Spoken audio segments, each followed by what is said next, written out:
নমস্কার প্রিয় দর্শক বন্ধুরা, রিতাস কিচেনে অনেক অনেক স্বাগত জানিয়ে আজকে রেসিপি নিয়ে চলে এসেছি। আজ আমি বাটা মাছের সর্ষে দিয়ে ঝাল করব। বন্ধুরা, রেসিপিটি শুরু থেকে শেষ অবধি দেখার অনুরোধ রইল। প্রথমে মাছগুলো কেটে ধুয়ে নিয়ে এসেছি, এবার নুন হলুদ মাখিয়ে নিচ্ছি। এখানে হাফ কেজি বাটা মাছ রয়েছে।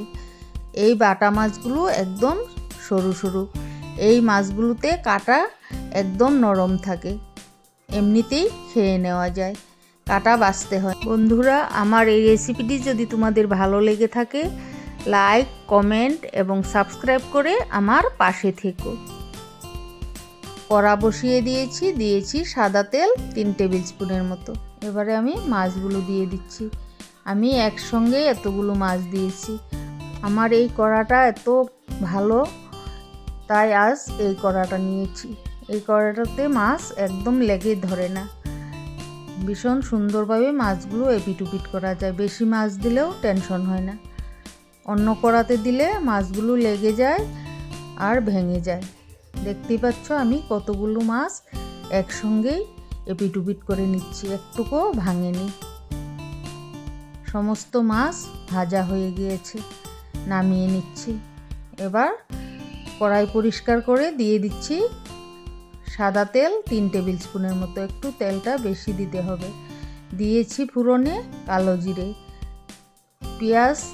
আমি এখানে 2টো মিডিয়াম সাইজের পেঁয়াজ ঝিরিঝিরি করে কেটে দিয়েছি 3-4 কোয়া রসুন থেতো করে। এবার নেড়ে চেড়ে নিচ্ছি। একটু গোল্ডেন ব্রাউন হয়ে আসলে আমি দিয়ে দিচ্ছি হাফ টিস্পুন হলুদ গুঁড়ো, হাফ টিস্পুন শুকনো লঙ্কার গুঁড়ো, স্বাদ মতো নুনটাও দিয়েছি।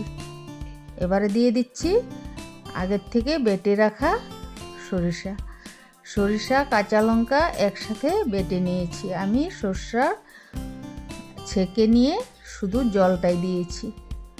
এবার মাছগুলো দিয়ে